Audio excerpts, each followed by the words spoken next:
Today, I will do a comprehensive breakdown of Western economics and the shifts exhibited in the West. Prior to the adoption of mercantilism, society's economic practices commonly operated within one of several systems. Tradition, which was subsistence-based, was achieved through hunting, gathering, and small agricultural plots. Distribution systems were also rooted in tradition, based on social ties and kinship rather than established market mechanisms. Another established structure was the guild system. In general, it functioned on the premise that gain from trade would come in the form of mutual aid, protection, or advancement within one's profession. A craftsman's guild would maintain standards of service while merchants would regulate prices. Localized trade and barter were another traditional form of trade, often predating the other systems mentioned. Mercantilism contrasted with traditional societies.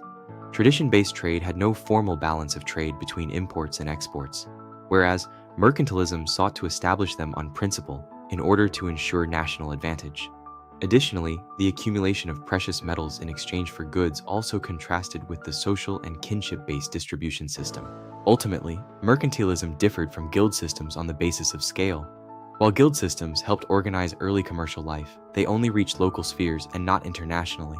A practical benefit of the switch was that it would allow nation-states to accumulate wealth and power, even offering a clear path to do so. Unlike traditional structures that were either limited by scope or unable to grow to a large scale due to older practices. To recap, mercantilism shifted the world from local, tradition-based trade to a national pursuit of wealth through precious metals and favorable trade balances, moving beyond the local limits of the guild system. The thinkers behind classical and economic liberalism are Adam Smith, David Ricardo, and John Stuart Mill. They believed that the structure of mercantilism was stifling, as it was heavily regulated by the government and structured around the idea that gain was not always mutual. This led each of them to gravitate heavily toward free markets. Smith argued that free trade with less government control would best facilitate economic growth, arguing that individuals acting in their own interest would subsequently produce a positive economic outcome.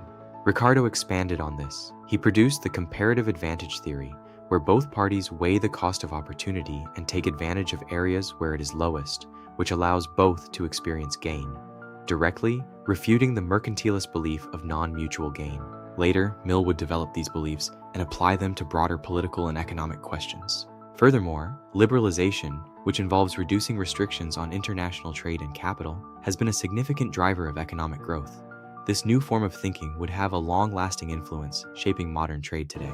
In short, the classical school led by Smith, Ricardo, and Mill championed free markets, arguing that individual self-interest and comparative advantage could create mutual gain for all nations. It is crucial to mention protectionism. While many people do not know what protectionism is, it is more than likely that its mechanism, known as tariffs, is well known. Advocate Friedrich List advocated for protectionism in response to the perceived failures of free trade. Ultimately, protectionism would decline in many places after the Great Depression, but tariffs still remain something he greatly advocated for and a major part of protectionism. Protectionism, as advocated by List, introduced tariffs as a defensive mechanism against free trade failures, a tool that still shapes trade policy today despite its decline after the Great Depression. While also made in response to the Great Depression, plans for a solution differed from List's.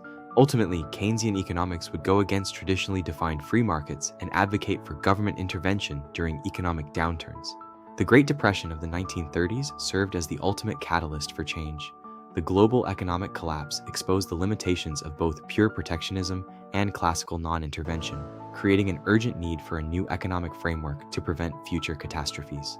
Keynesianism provided a new path, advocating for active government intervention to stabilize economies during downturns, a major shift from the non-interventionist classical approach.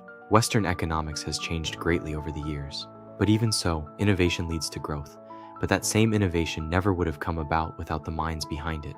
Today, Western economies operate in a synthesis of these schools. We see the free market ideals of Smith coexisting with the regulatory safety nets of Keynes, constantly balancing between liberalization and the need for government oversight during global crises. I am Jordan, and you're watching TACN Bulletin.